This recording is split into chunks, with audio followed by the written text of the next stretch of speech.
साईं बाबा का आशीर्वाद। सुबह सुबह इंस्पेक्टर गोपाल राव अपने दरवाजे पर खड़े थे कि गांव का एक मेहतर अपनी पत्नी के साथ उनके घर के आगे से निकला। जैसे ही उन दोनों की दृष्टि उन पर पड़ी, मेहतरानी अपने पति से बोली, घर से निकलते ही किस निपुते का मुंह देखा है, पता नहीं हम सही से पहुंच भी पाएंगे या नहीं। आज रहने दो, कल चलेंगे। मुंह अंधेरे ही निकलेंगे, जिससे निपुते का मुंह ना देखना पड़े। इंस्पेक्टर गोपाल राव के दिल को मेहतरानी की ये शब्द तीर की भांति अंदर तक छींचते चले गए। उन्होंने संतान की इच्छा से 4 विवाह किए थे, लेकिन एक भी संतान नहीं हुई थी। उन्होंने सोचा कि शायद कोई कमी है। उन्होंने डॉक्टरों, वैद्यों, हकीमों आदि से इलाज कराया। सब कुछ ठीक था, पर संतान नहीं हो पा रही थी।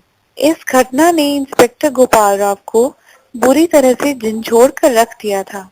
क्या नहीं था उनके पास? प्रतिष्ठा, जमीन जायदाद, सरकारी पद, धन, सभी कुछ तो था। नौकरी के सिलसिले में जहां भी गए थे, पर्याप्त मान सम्मान और यश प्राप्त हुआ। इसके बाद भी संतान ना होना बड़े ही दुख की बात थी। संतान प्राप्ति के लिए क्या क्या नहीं किया। डॉक्टरों की दवाइयां, पंडितों के अनुष्ठान और ओझा गुनियों के गंडे ताबीज सभी कुछ बेकार सिद्ध हुए थे। मेहतरानी की बातें सुनकर उन्हें लगा कि निसंतान व्यक्ति का जीवन ही बेकार होता है। लोग सुबह उठकर उसका मुंह देखना अशुभ और अपशकुन समझते हैं। जब उन्होंने निश्चय कर लिया कि नौकरी छोड़ देंगे, सारी धन संपत्ति चारों पत्नियों के नाम कर संन्यास लेंगे, यह निश्चय करने के बाद उन्होंने त्याग पत्र लिखा और गहरे सोच विचार में डूब गए।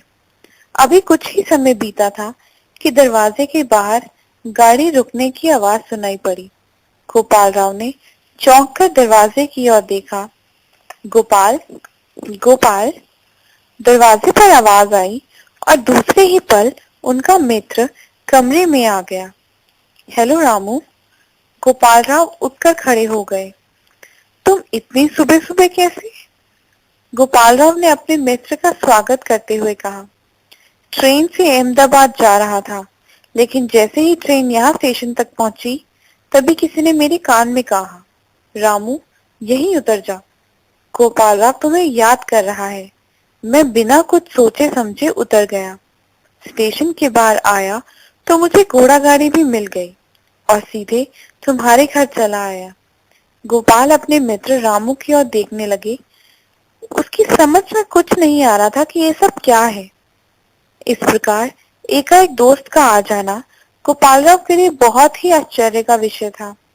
गोपाल राव ने रामू का स्वागत किया, फिर पूछा, यह बताओ घर में सब कैसे हैं? हाँ, सब कुशल हैं। एकाएक तुम्हारे पास आने का मन हो गया था। ठीक किया। यदि आज ना आते तो शायद फिर कभी ना मिलना होता, गोपाल राव ने निराश भरे स्वर में कहा। क्यों? रामू ने आश्चर्य से पूछा। क्या बताऊं? गोपाल राव ने भराए हुए स्वर में कहा और फिर सुबह की घटना सुना दी। मेरी समझ में सब कुछ आ गया। अब जल्दी से तैयार हो जाओ, हम दोनों शिरडी चलेंगे। 2-4 दिन यहीं रुको, फिर शिरडी चलेंगे, गोपाल ने कहा। नहीं, आज ही शिरडी चलेंगे, रामू ने जोर देते हुए कहा। रामू के बार बार जोर देने पर गोपाल राव चुप रह गया। उसने कहा, तब ठीक है, मैं अभी तैयार हो जाता हूँ। फिर वह दोनों शिरडी के लिए रवाना हो गए। इंस्पेक्टर गोपाल और रामू जब शिरडी पहुंचे तो दिन छिप रहा था। द्वारिकामाई मस्जिद में रोशनी की तैयारियां हो रही थी। साईं बाबा मस्जिद के चबूतरे पर बैठे थे। अनेक शिष्य उनके पास बैठे थे। तभी गोपाल और रामू ने एक साथ मस्जिद में कदम रखा। आओ गोपाल, आओ रामू। बहुत देर कर दी तुम लोगों ने। तुम तो सुबह 10 बजे चले थे ना शायद? साईं बाबा ने मुस्कुराहट के साथ दोनों का स्वागत किया। गोपाल और रामू ने ठिठक कर एक दूसरे की ओर देखा। फिर उन्होंने आगे बढ़कर साईं बाबा के चरणों पर अपना सिर रख दिया। आज तुम दोनों ने एक साथ पांव छुए हैं, मस्जिद में एक साथ कदम रखा है। मैं चाहता हूँ तुम दोनों की मन की मुरादें भी एक साथ ही पूरी हो। साईं बाबा ने दोनों को अपने पैरों पर से उठाते हुए कहा। फिर बाबा ने पास खड़े हाजी सिद्दीकी से कहा, सिद्दीकी, आप तो हज कर आए हो ना? बुजुर्ग व्यक्ति हैं और तजुर्बेकार भी। अब तक लाखों व्यक्ति आपकी नजरों के सामने से गुजरे होंगे। इंसान की आपको जबरदस्त पहचान है। क्या आप यह बता सकते हैं कि इन दोनों में कौन हिंदू है और कौन मुसलमान? हाँ जी।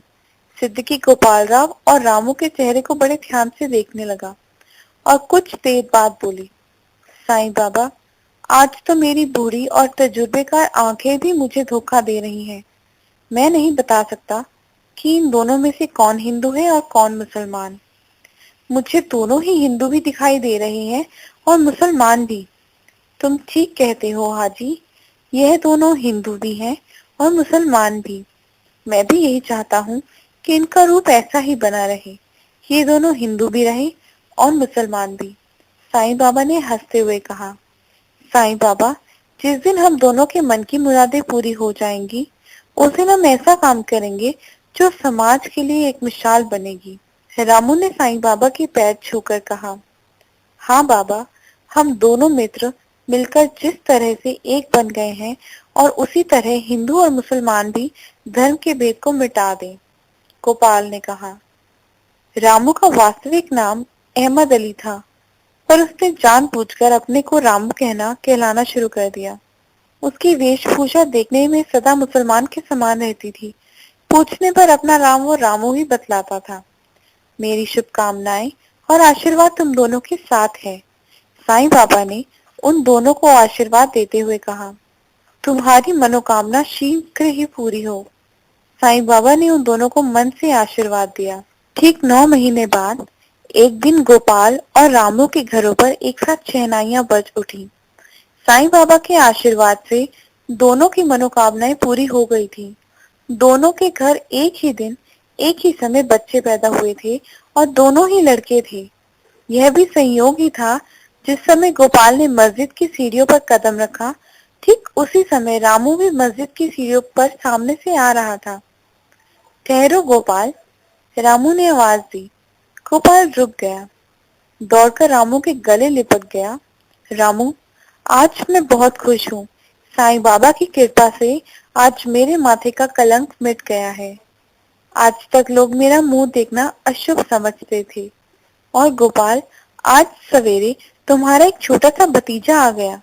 रामू ने गोपाल को अपनी बाहों में कसकर कहा। ऐसा लग रहा था मानो उनकी दुनिया की सारी खुशी उनको मिल गई हो। दोनों साईं बाबा के आशीर्वाद से पिता बन गए थे।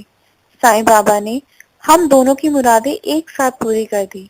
गोपाल ने हंसते हुए कहा, अब हम दोनों एक साथ चलकर बाबा को यह खुशखबरी सुनाएंगे।